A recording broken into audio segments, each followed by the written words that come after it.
Hi, it's Chris Watkin here, and I'm joined by Darshan Sunga, who is a letting agent from Essex. He is also ARLA rep for Essex, been so for the last 7 years. Darshan, thank you for joining me today.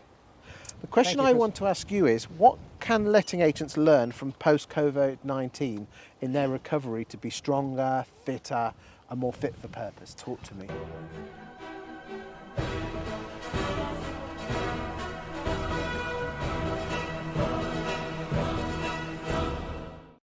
Thank you, Chris, for inviting me along. Look, the first thing is it's been a learning curve for all of us. With the pandemic, and then all of a sudden, on 23rd of March, we were told to go straight into lockdown. We didn't know which way to turn. Can I just do a little plug for PROPERTYMARK? Because one of the things they did in the industry was to come out with 30 plus webinars that actually went out to the members and supported the members.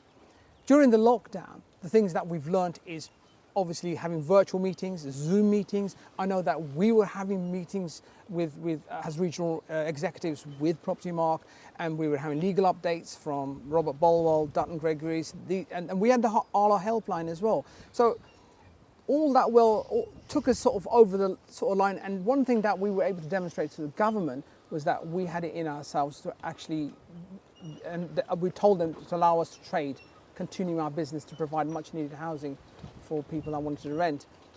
But as we come out of COVID now, as a district councillor, again, put my hat on, I know local authorities are helping, continue to help businesses come back to the high street.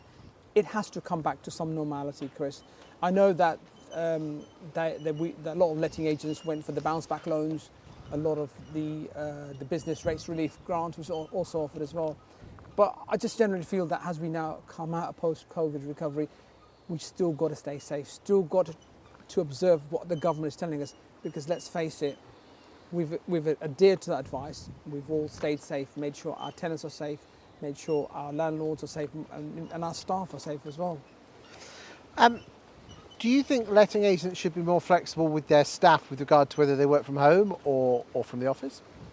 Look, I mean, the one thing we have learned is that you don't always have to be in the office. You have to be in the office, but not always. There are certain tasks that could be carried out from home. It's all been it's flexi time, if you want to call it, or flexible with working practice as well. But yeah, I mean, we've been able to adapt to that change where we have been able to run a business from home. But we now got the best of both worlds. We can work from home or we can work from the office. Some people have said that the industry's moved on literally 10 years in literally 10 weeks when we had that initial lockdown. Do you think there's been any bad as well as the good in that? Well, look, obviously we've had to learn a new way of doing business. A lot of what I will say is a lot of the platforms out there allowed letting agents like myself to operate. So, for instance, doing contracts, getting them signed electronically. You know, the other thing was about right to rent checks, doing them online as well. You know, there's a lot of things that have happened and we've learned a lot from that. It can only better the industry, and I think it can only make us better property professionals. Where do you think the industry, last question, will be in 10 years' time because of COVID? I think, look, this is an industry, it's about people, for people, okay? It's a people's industry. We still got to have that human touch. Okay, whatever you say, you can show a property virtually on a video. They still want to see it. It's their home, isn't it? It's their home. And they still want to speak to somebody just to get that extra reassurance. And as property professionals, we do a fantastic job in answering those questions. Sometimes, they don't always ask the questions, but we have to tell them this is this. But I do feel that we will be, in 2030, I think we will be still around and we'll be providing a much, much more better service to the end user. Darshan, thank you for your time today. You've been exceptional. Thank you very much, Chris.